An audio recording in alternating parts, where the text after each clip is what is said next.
Yung pag-asa, wala naman yun kung hindi ka magsusumikap sa buhay, di ba? Siguro hindi naman kailangan matakot. Harapin mo na lang kung ano yung meron na darating. Lahat ng Pilipino magiging sa katotohanan. Sana mawala na yung mga kurakot sa gobyerno natin.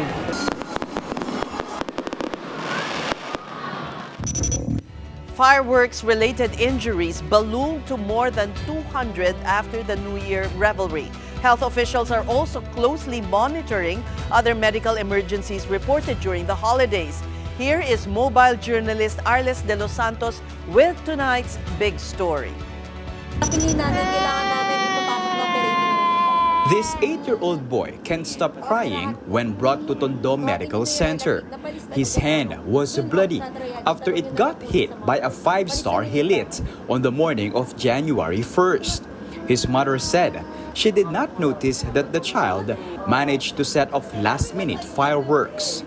Meanwhile, this 14-year-old Chin was hit by illegal firecracker Goodbye Philippines. This 16-year-old's hand, on the other hand, was mangled by another prohibited firework, Kabase. He said a rider just handed him the firecracker only to realize that it was already lit. Pagpasok po sa loob, bigla na lang pong pumutok sa kamay ko. Tatlo po. Sabay-sabay po pumutok. His resolution after the incident. Hindi na ako magpapaputok. From December 21, 2025 until the morning of January 1, 2026, a total of 73 fireworks-related injuries were reported at the Tondo Medical Center. 4 newer cases were identified as severe, which could mean amputation of limbs. What concerns doctors most? Many of the victims are minors. According to the general surgeon, their youngest patient is only 6 years old, who lit up a cinturon ni Judas at the instruction of an adult. Bibihira lang yung matanda na naputukan. Kung may naputukan man, natalsikan lang sila dahil marapit sila sa area. Pero yung mga grabe, usually mga bata. Across the country, the Department of Health recorded a total of 235 fireworks-related injuries since December 21st, 62 of which were recorded just right after the New Year's Eve revelry. Minors made up bulk of the cases. This is why the DOH not only wants a total ban on household use of firecrackers, but is also pushing for penalizing parents whose children become victims. Yung bata, hindi talaga dapat pumahawak ng paputok. Bibigyan ko ng halimbawa, DJ sa Manong Ted. Kung mga kutsilyo nga, ingat tayong ipahawak sa mga bata. Mga kutsilyo, mga baril, mga bomba, lalo na baril at bomba. Ito pa kaya, pulbura to. Oo. Aside from fireworks-related injuries, the DOH also sounded the alarm on non-communicable diseases like stroke and asthma. From December 21st, East Avenue Medical Center has logged 86 stroke cases, 11 acute coronary syndrome incidents, and 8 asthma patients. The health department says there's no doubt unhealthy eating habits did this. Add to that, the smog or polluted air right after the merrymaking that could also aggravate heart ailments. Ang advice ng DOH is, yung mga high risk, huwag muna lumabas kung kaya. Sa bahay na lang muna. Yung mga, kung kailangan lumabas, mag-face mask po. Mas maganda kung N95. DOH also noted 52 trauma cases brought about by intoxication. Of this, 38 were vehicular accidents. Authorities have also monitored at least 1 stray bullet victim in Bulacan. In all, according to the PNP, there were 11 reported indiscriminate firing incidents. And to the organization's dismay, among those involved was a policeman. Meron po tayong mga complainants na 3 minor, kaya po kaatribut po nung kanyang kasong kinakaharap ay meron din pong kasamang grave threat in relation to RA 7610 dahil nagkaroon po ng trauma attack. Kapatid Arles de los Santos, we are One News. In Antipolo, a fireworks display gone wrong resulted in tragedy just as 2025 ended. Residents initially thought this was... Daming tao doon!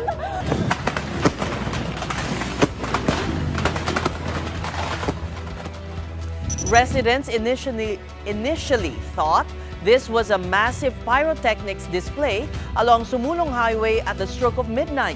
But suddenly, the fireworks flew in all directions, with some heading straight to the spectators. 11 were wounded, some due to the fireworks, and others due to the panic and commotion that ensued. Nanonood lang po ako ng fireworks, gawa po ng 12 12 na po noon, kaya po nagpuputok na po sila. Then napansin ko po, biglang lumis po yung paputok. Doon na po nagsimula yung trahedya. Bigla na lang po may naligaw na fireworks doon na nagsimula ng sunog po. Hanggang sa kumalat na po siya at saka nataranta na po kaming tumakbo. Hindi na po namin nakuha, naligpit yung mga gamit namin. According to authorities, one of the fireworks set a firecracker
Duterte also called for unity, courage, and faith as the nation welcomes 2026. She urged Filipinos to toss fear and doubt out of the window and embrace the new year with hope and courage. Sa pagsalubong natin sa 2026, iwaksi na natin ang anumang pag-aalinlangan at takot. Ngayon ang simula ng isang panibagong kabanata, isang malinis na pahina na punong-puno ng pag-asa. Hayaan nating mag-alab muli ang ating tapang at determinasyon. Sama-sama tayong magsikap at magdasal na ang 2026 ay maging taon ng pag-asa at pagpapala. And joining us tonight for a discussion on what to expect this 2026 is our resident geopolitical analyst, Richard Haydarian. Good evening, Richard, and Happy New Year to you. Happy New Year to you also, Ces. All right, where are you? Sorry, nasa Baguio ako ngayon, back home. Okay. So, we just heard the two highest leaders of the land in their New Year messages talking about unity and bagong Pilipinas. Parang lip service lang. Parang ito yung rehash nung nangyari the year earlier, kaso hindi sila magkasama. Diba? Kasi usually ating magkasama sila, diba? Especially in the earlier years of the BBM administration, but now they're doing it separately. I think if you look at 2025, talagang dito nabuksan yung Pandora's box, no? Really, once unimaginable things happened, including, of course, yung detention and handing over of former President Rodrigo Duterte to the International Criminal Court. Unimaginable things happening, like fears of potential coup d'etat, or hundreds of thousands of people coming out dun sa protesta laban sa corruption scandals. Unimaginable things like Ferdinand Marcos positioning himself as a crusader against corruption and in favor of good governance. Not to mention also, it was a year of really ang daming tensions din sa West Philippine Sea, including that major incident sa West Philippine Sea na nagsalpukan yung dalawang Chinese major vessels, which really raised concerns about potential escalation in the West Philippine Sea, especially with the second Trump presidency also coming in and adding new uncertainties. So it was a year of wild swings, but in many ways, parang rin siya, may pagka-postmodern simulacra rin siya. A lot of war over positioning, performativity, about optics and PR. Kaya wala pa tayong decisive direction pagdating sa ating politika. But I think this year, 2026, most likely makikita natin there'll be some major tectonic shifts in Philippine politics. Okay, there is now a complaint against the VP in the Office of the Ombudsman. Do you see the Ombudsman acting swiftly on this? I think yung unang malaking bagay na papanoorin ng lahat, not only observers, pero kasama dyan yung ating mga kababayan, is yung final list, for instance, na ilalabas ng Ombudsman on sino mga kakasuhan, no? Kung sinong may certainty of conviction base sa determinasyon ng Ombudsman when it comes to sa flood control projects. And then at the same time, of course, whether the Ombudsman will also recommend potential articles of impeachment against Sara Duterte, kasi malilift na by February, di ba? Yung basically yung time limit dun sa refiling of impeachment against the Vice President. Except this time, mag-apply na yung rules ng Supreme Court unless there's going to be a major Supreme Court ruling or amendment or based dun sa motion for reconsideration na final ng iba't ibang grupo last year. But as things stand, baka as early as February, we would see some major developments. We will know about the list of ombudsman, sino dun sa mga sangkot, sa mga scandals, sa flood control scandals, na malalaking mga legislators ay potentially could face prosecution. And at the same time, whether the ombudsman will also be proactive enough to potentially initiate a new round of impeachment against the vice president. Kaya sabi ko nga, this year could be the decisive year. Do you have faith in the ombudsman acting swiftly? Because, you know, when Ombudsman Remulla assumed the position, he was giving interviews left and right and giving assurances and promises that, you know, sadly hindi nangyari because we were expecting at least a big, so-called big fish by December, by Christmas. But it's now January 1. So may paniniwala ka pa ba sa kakayahan ni Ombudsman Remulla? Well, unang-una, I mean, the base was very low, no? Yung previous ombudsman ay pwede mong sabihin na political figurine, no? Halos walang ginawa. And potentially even work in the reverse direction in terms of ensuring accountability, whether dun sa salain ng dating administration, top officials, or whether allegedly even on some cases involving some of the senators who are now, once again, potentially could face prosecution for involvement in corruption scandals. So coming from that base, and not to mention the Remullas were not necessarily known as paragons of good governance. I mean, you could say they were like, you know, an established political family known as decisive and everything like that. But I think given yung ganyan background, to be fair to former Justice Secretary Boying Remulla, I think he has definitely come a long way. Huge improvement ang nakita natin. But as you correctly pointed out, says no, it looks like there was some over-promising. And I think there was some pressure. I mean, who appointed Boying Remulla to is the president? And what was the position of president? Yung Christmas gift sa taong bayan is by the end of the year, may mga big fish na makukulong, or at least we'll have some clarity. Sino mga big fish ay pwede makasuhan ng Ombudsman Office? Well, we have at least one, right? One of the Discayas at least is now in detention. I don't think small fish sila. Siguro yung iba small whale or big whale, pero walang small fish sa kanila. Lahat sila involved. Pero Richard, we're talking about government officials, people in positions of power. Absolutely. No, absolutely. Kaya hindi ako nag-disagree sa'yo. What I'm saying is that I think there was a pressure on the ombudsman considering he owed his appointment to the president to kind of, not naman humor, pero to tag along. Kaya sabi ko parang simulacra last year. Lahat nagpo-position, there's a lot of performative. So performative masyado ngayon, deliver na. One thing, and I don't know if you agree with me, these government officials, you know, dishing out, they keep talking, making pronouncements. It chips at their credibility. Kasi gusto natin maniwala pero wala naman. So what should you advise them to do, di ba? This time, mag-action na lang muna sila, wag na muna sila magsalita kung hindi naman mangyayari. Well, I mean, if you talk to a lot of top legal experts, legal luminaries, I mean, they would have said na medyo unrealistic talaga yung by December. So we're looking at 3, 4, 5 months. That realistically, you're looking at early this year. This is not an excuse. This was about yung just the logistics, di ba? Yung Yeah. reality.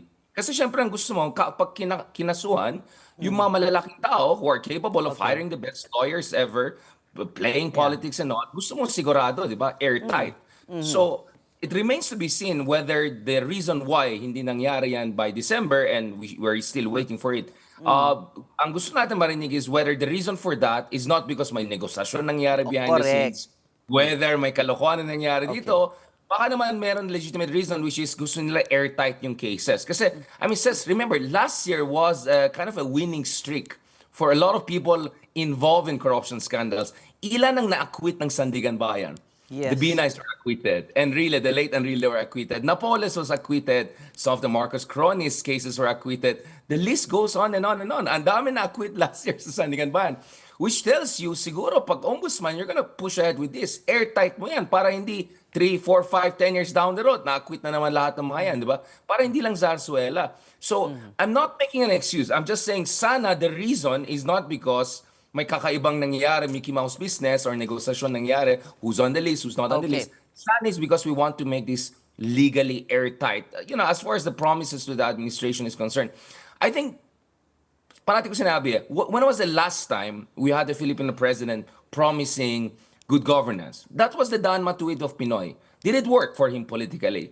Not really. Because the more you talk about corruption, the more there's exposure of corruption, the more magiging cynical ang tao, the more people will ask for accountability, the more magiging politically risky and some would even say unrealistic for the president to deliver. Because tataas at tataas, di ba? Yung investigation. I mean, let's not forget, towards the end of the year, no less than the presidential son had to go to the ICI. We can debate about whether how credible ICI or how effective ICI has been. But, you know, people are eventually gonna ask, oh, what about the president himself? Yeah. Ilan sa kanya mga cabinet members ay napa-alis sa pwesto. Maybe they know something, right? So, I think the president really painted himself into a corner. Yeah. And I think the wish of the president is he can just do just good enough for people to be happy. And then because ASEAN chair tayo this year, ang darating mga world leaders, maybe the agenda and the media coverage will shift. But he has opened up the Pandora's box na eh. Kaya nga, this is going to be a very tough year for the president. So how do you see him navigating 2026? As I said, as far as the corruption issue is concerned, hahanapin niya yung Goldilocks, di ba?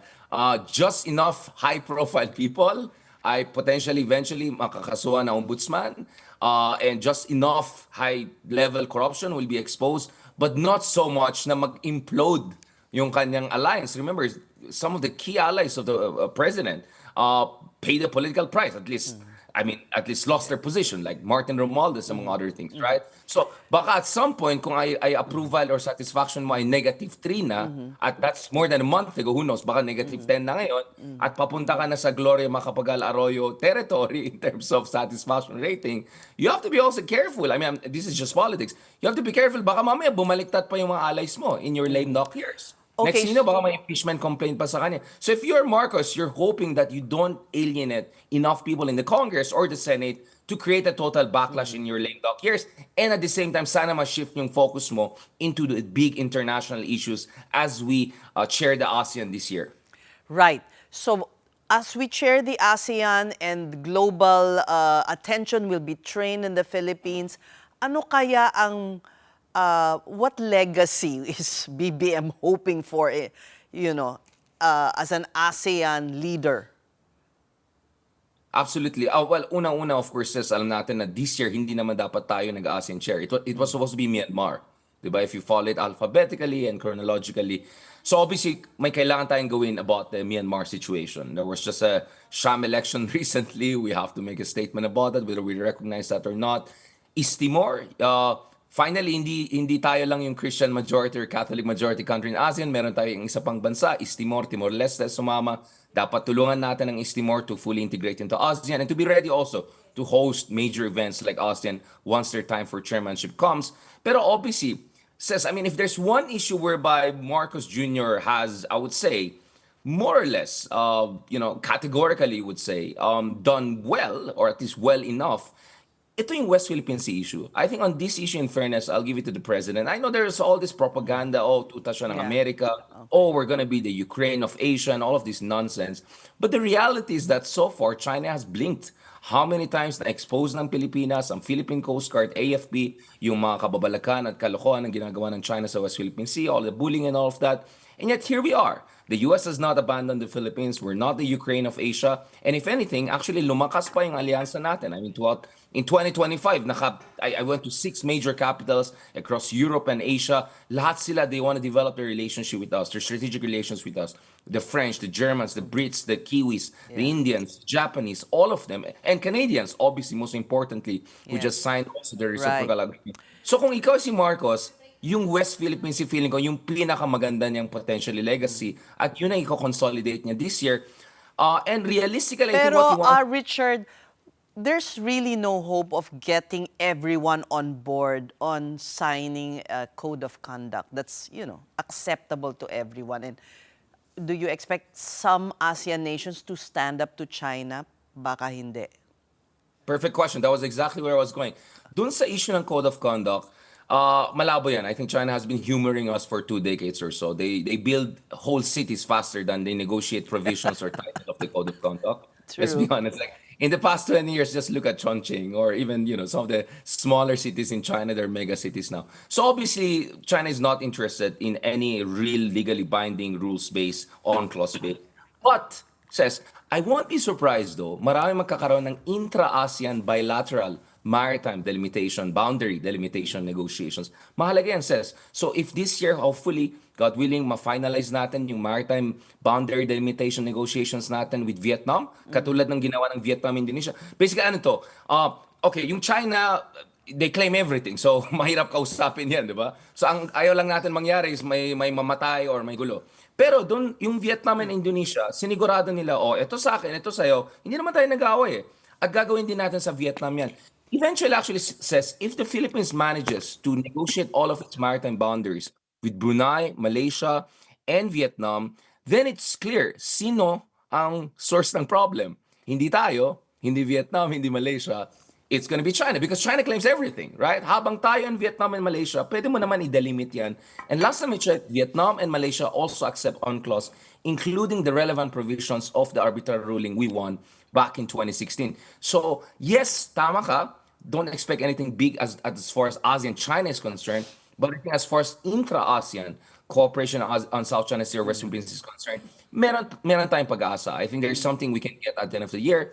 And then at the same time, I think it's a priority of the president to make sure Xi Jinping comes to town and also Donald Trump. He wants all of those big players to be here in Manila later this year. So I think in the meantime, de-escalation na lang. Realistically ang gusto natin with China.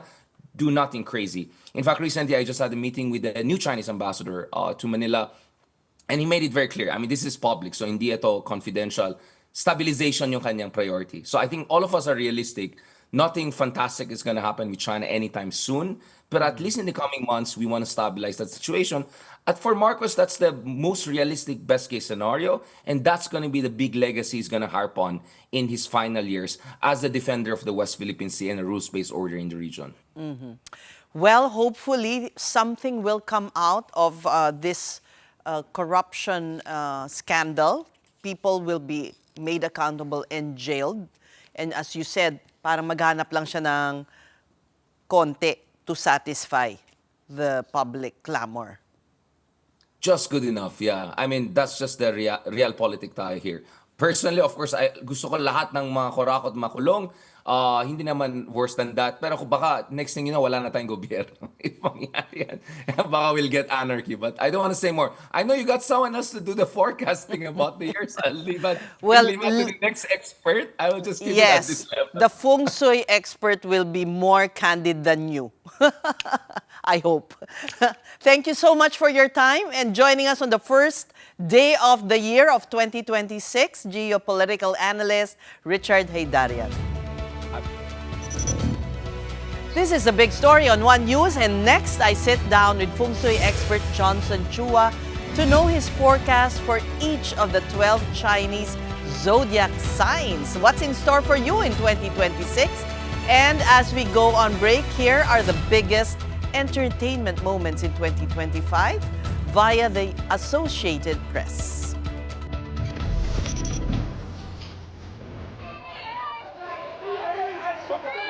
This is absolutely the most fire I've ever seen in my life.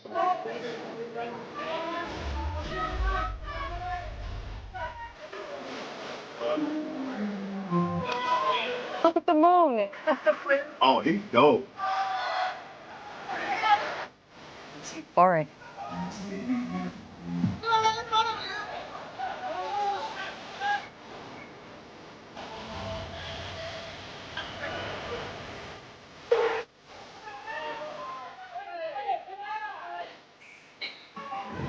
I don't necessarily feel like I'm defending democracy.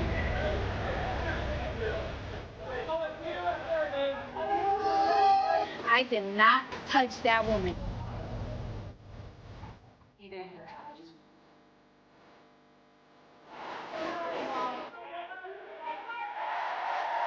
I wanted to be really like a really ugly Medusa, and I feel like we nailed it.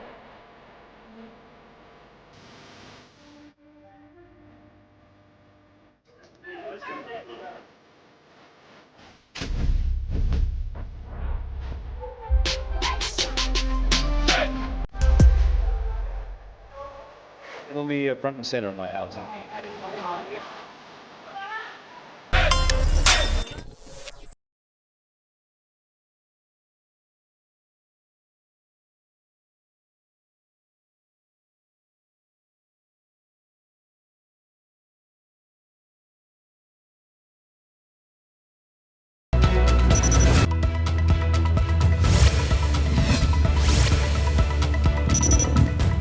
The big story is back with the other headlines on the first day of the year. Mayon volcano in Albay is now under alert level 2 after signs of increased activity. FIVOLC said the unrest is linked to shallow magmatic processes beneath the volcano. 599 rockfall events have been recorded over the past 2 months, with activity intensifying in late December. That's including 47 rockfalls on December 31st, the highest number recorded in a single day over the past year. Alert level 2 indicates increasing unrest that could lead to hazardous events such as sudden explosions, pyroclastic flows, rock falls, and landslides. FIVOLCs advise the public to stay out of the 6-kilometer permanent danger zone and warned pilots against flying near Mayon. Meanwhile, at least 22 people were injured after a grenade exploded during New Year's celebrations in Matalam, North Cotabato. Police said 2 suspects on a motorcycle hurled the grenade at the height of a party. Authorities said they have identified the suspects and confirmed the explosive used was an MK2 hand grenade. Yung mga suspect yan is involved, no, sa illegal drugs. So we have a series of anti-illegal drugs na at napiktuhan yung kanilang gagawa sila ng mga possible na mga senaryo to divert yung aming attention. The Department of National Defense has raised concern over China's recent military exercises around Taiwan. Beijing launched its Justice Mission 2025 drills, firing dozens of rockets and deploying warships and aircraft near the island. This was a show of force that also drew concern from Western allies. Defense Secretary Gibo Chodoro said the actions risk undermining regional peace and stability amid heightened geopolitical tensions. The DND warned the escalation goes beyond cross-strait issues and could affect the broader Indo-Pacific region. It also reaffirmed its support for a free, open, stable, and rules-based Indo-Pacific free from coercion or intimidation. And even before the first storm of the year, the State Weather Bureau is already prepared. As 2026 begins, Pag-asa has released its official list of typhoon names for the year. The agency says around 20 typhoons enter the Philippine area of responsibility each year. Given the country's location near the Pacific Ocean, Pag-asa uses name lists that are recycled every 4 years. However, names linked to deadly and destructive storms such as Yolanda and Ondoy are permanently retired.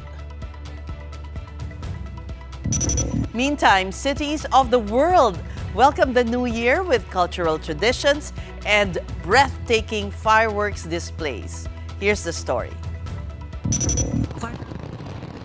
The world as people welcome 2026, accompanied by centuries-old cultural traditions. In Thailand, revelers celebrated with a fireworks display over Bangkok's Chao Phraya River, while in Malaysia, colorful explosions illuminated Kuala Lumpur skyline, including the Petronas Twin Towers. China rang in the new year with an immersive light show and countdown at the Gyeongguan section of the Great Wall.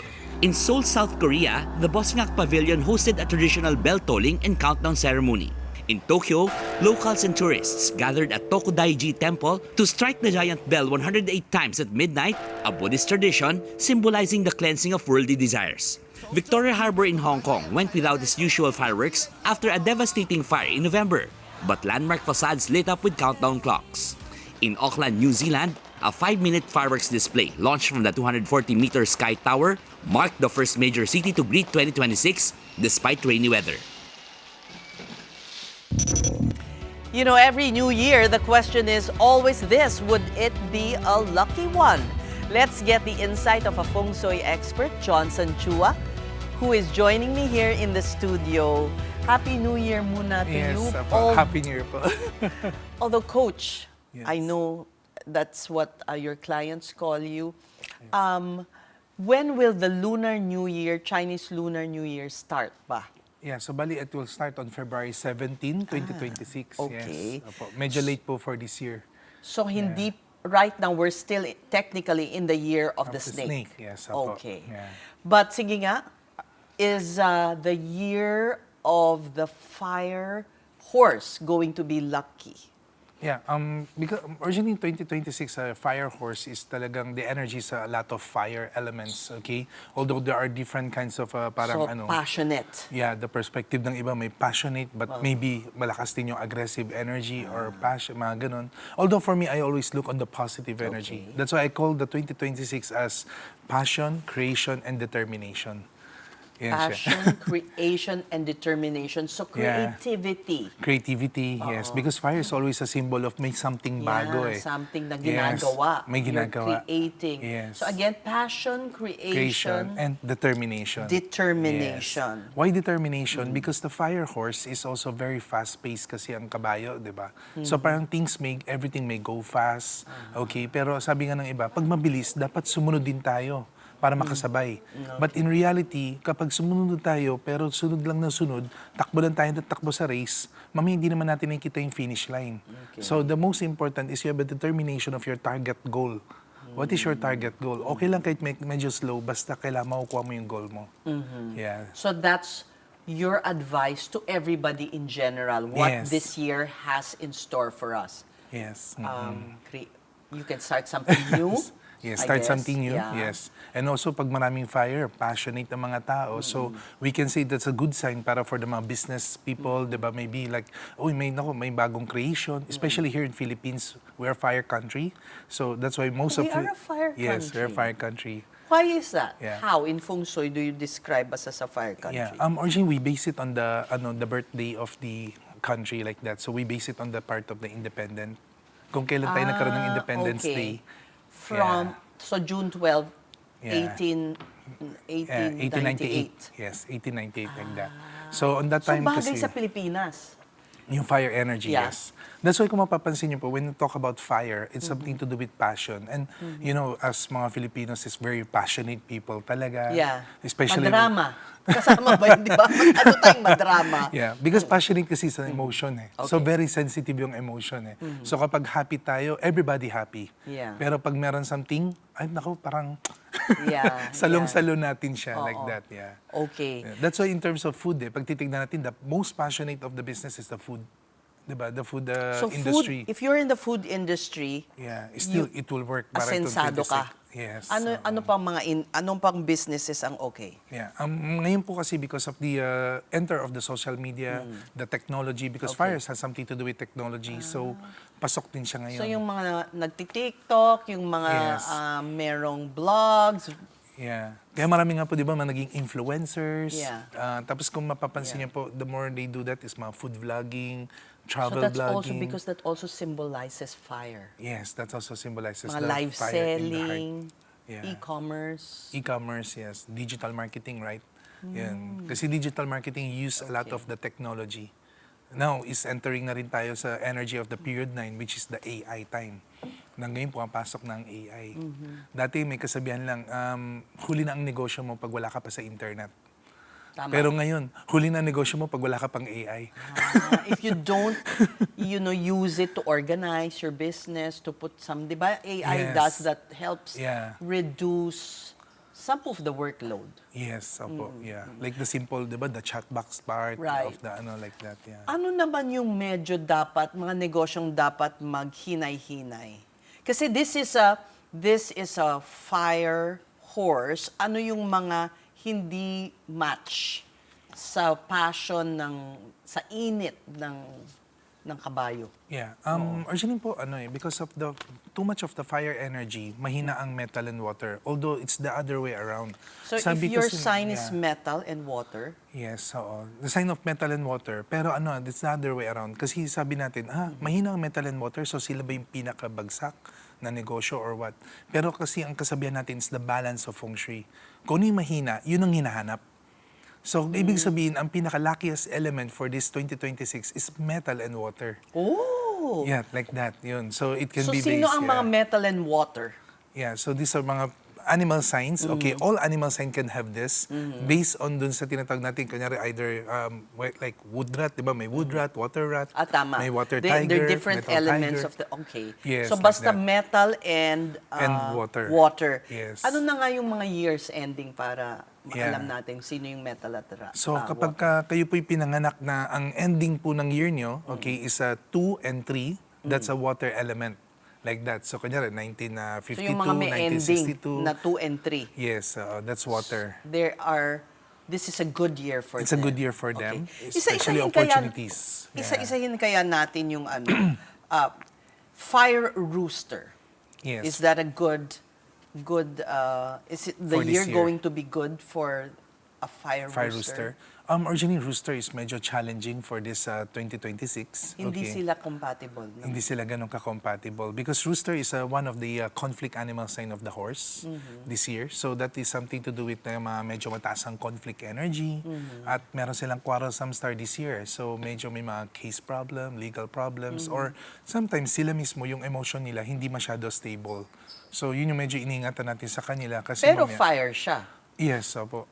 So hindi. And too much fire this year, right? So wala siyang pambalance. Okay. Yeah, and You know why I'm asking? That is a sign of President Bongbong Marcos. okay.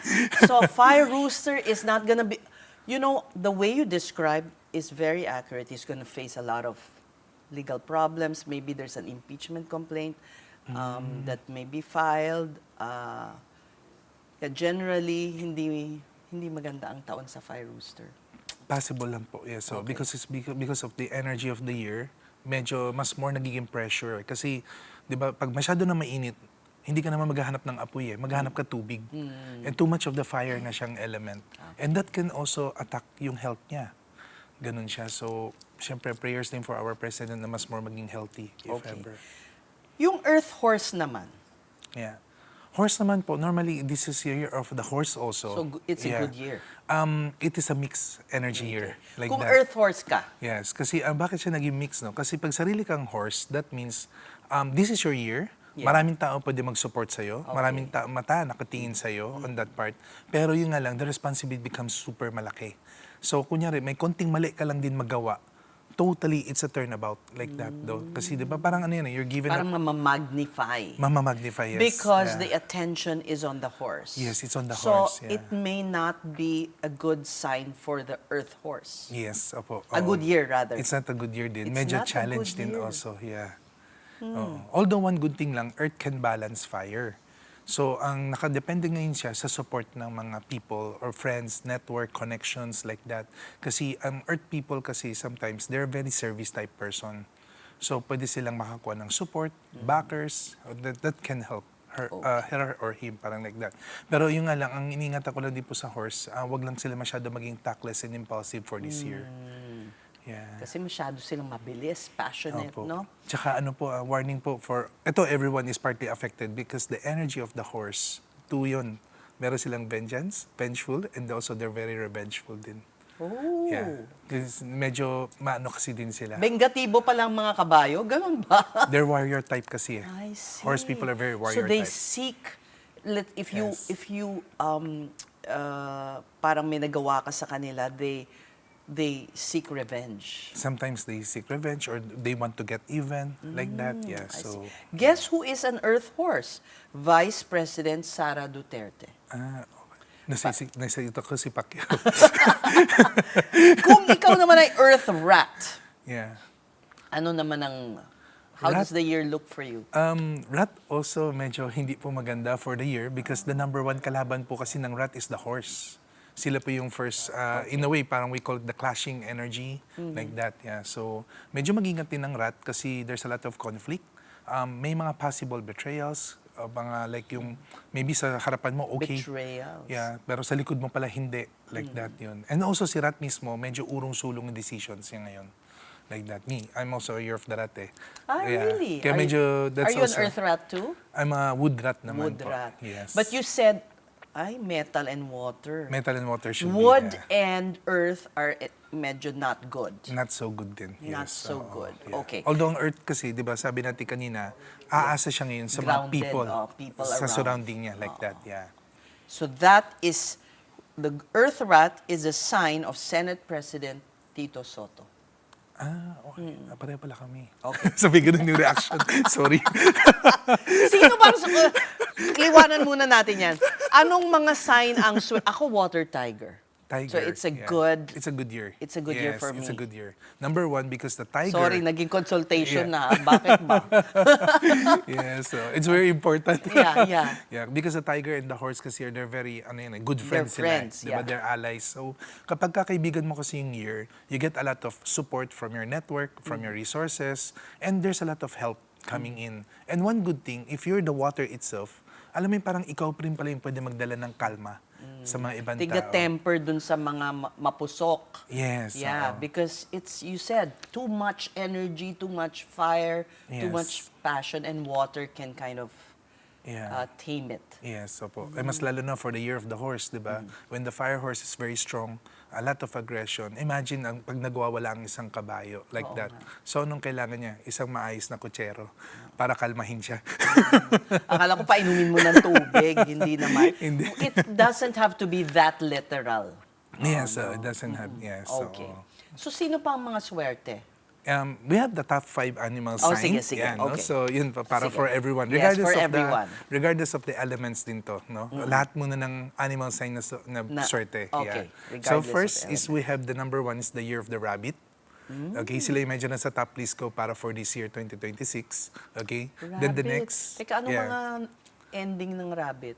Rabbit are mga ano yan, 1975, 1963, Okay. ano pa ba? So every Yun, plus 12 years, minus eh, 12, yes. Okay. Like that. Rabbit number Yes. 1, swerte. Po. May rabbits May mga dito. rabbit. Madami. Yan, Okay. maglulundagan mamaya. Next. Yeah, then next natin is the year of the sheep or year of the goat. Yan, no? Because they're the best friend of the horse. So sila yung pinaka magbe-benefit din para for the year. Okay. Yan. And then next is the year of the ox. Yan. So at least yung sa mga year of the ox, it will become a better year. It's a comeback year. Kasi for almost ilang years din, medyo mahina ang energy ng ox eh. Like, so this time is maraming opportunity for them. Okay. And then dragon. Dragon is medyo malakas din for this year. Especially in terms of recognition, promotion, like that. Their influence is very strong. Tapos then yung mga year of the dog also. Yan. Because the dog is also the friend of the horse. Of the horse. Yan. So yun din, malakas din yung catch. Okay, so Yeah. top 5 animals na swerte. Lucky. Let's sabihin na nga natin, Yes. lucky. Pero kung sila ay metal at Water. water. Yeah. Parang add-on energy pa siya. added, Pero kung Yes. hindi, kung wood, At least mas less lang yung support, but still, the animal sign holds the power first. So always look at the animal sign first, first, yes. and then after that, the element. The elements, yes. Okay. So let's go now to, if you are a metal ox, at least ox ka. Yes, auction na yun. Swerte. Yes. But Maganda. Metal is good, di ba? Good. So it's going to be a good year for the metal ox. For the metal ox, yeah. Kasi metal ox, they become like a parang consultant. Like that, okay?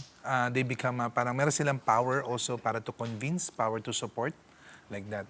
Pero ang iniingatan ko lang sa ox kasi they have a harm clash this year. So harm clash is mamaya.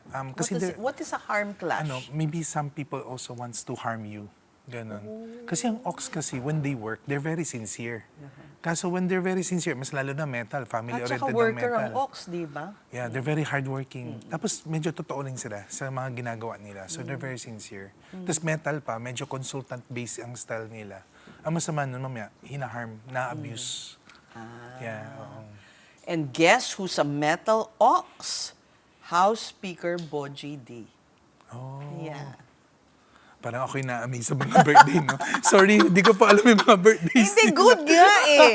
Kasi, di ba, ayaw mo mag-delve into politics, nakahanap kami ng paraan.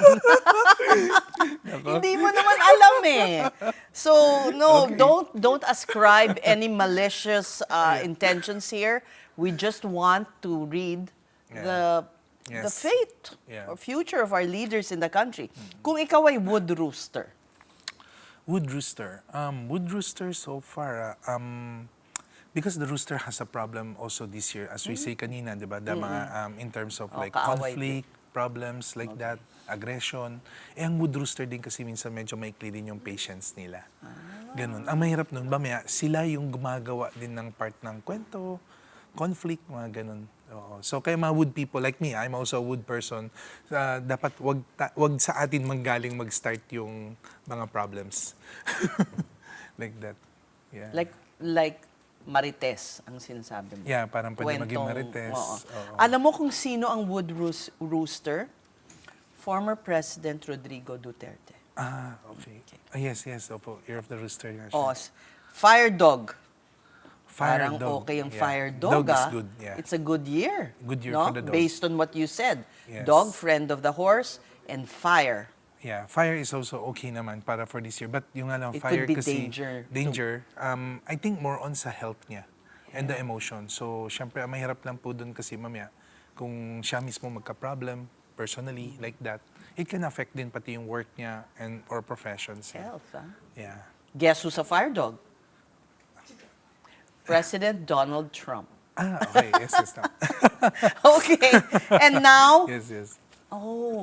Also, ko si Sir MVP. MVP is also a fire dog. It's also a fire dog. I have encountered him kasi sa consultation. And a good year for him, but you said kailangan nga yung fire focus on the medyo health. temper, focus on the health. Yes. Okay. Now, finally, who have the capacity to rise among, let's say, in the field of politics? Sinong nakikita mo? Anong signs ang maganda? At saka sa entertainment, o yung dalawang yun, bago tayo mag-goodbye.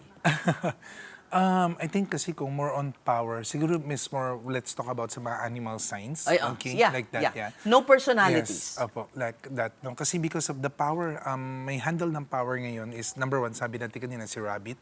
Kasi magaling siya sa network and connection. So, if a politics also need the mga support from the other people, ganun. So, si Rabbit can be helpful on that.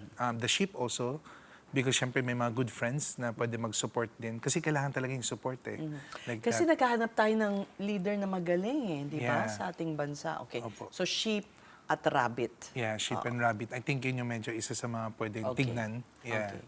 How about naman in entertainment, those who have the magnetism to become, popular, famous? And or ako, creative? Yeah, so nakikita ko number 1 si Dragon. Medyo may power Dragon. potential on that. Yeah, Okay. kasi maganda yung influence energy nila. Si Sheep also, again, lumabas na naman kay Sheep kasi malakas din yung ano niya eh. Pag nagsalita siya, people follow. Eh di ba minsan sa entertainment kailangan yun eh. When Sheep. pag nagpakita ako, kailangan marami ako followers agad. Like that, yeah. Okay. Siguro for them too, sila yung the best. Well, Coach, thank you so much for your insights. thank you And also. how can our kapatid out there find you? Meron kayong shop, di ba, sa Binondo? Yes, apo. Meron po kami shop sa Binondo. If you have time also to visit me, please. We're located at the oldest Chinatown in the world, no? So, the Ongpin. Of course, Yes, of course. Yun. So, 803 Salazar Street, corner Ongpin, Binondo, Manila. And you can also follow me pala. Meron naman akong Facebook and Instagram like that. Feng Shui Sunrise by Coach Johnson Chua. Thank Like you that. so much. And I like yung positive energy that you exude. Yeah. Friends, that was Johnson Chua, who is our Feng Shui expert, has been studying this since the age of 70. You're still watching The Big Story on One News, and still ahead, the President's Press Office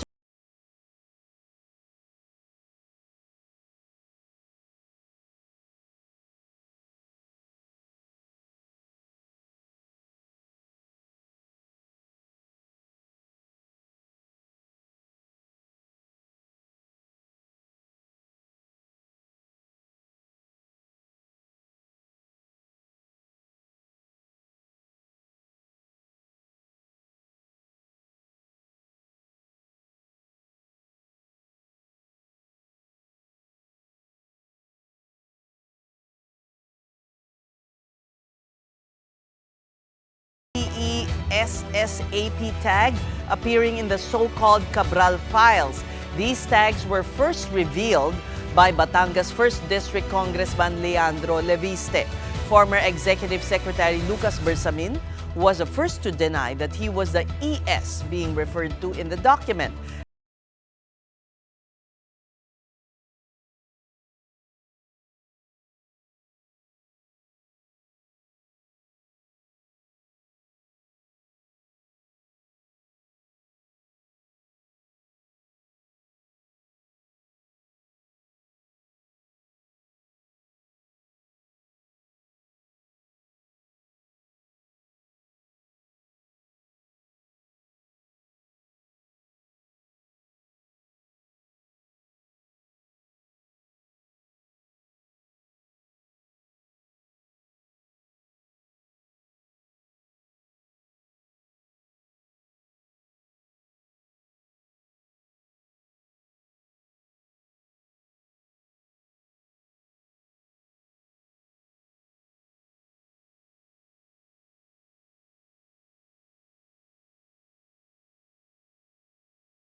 For our big picture tonight, 2 babies. A boy and a girl were born at the Dr. Jose Fabella Memorial Hospital as the clock struck midnight.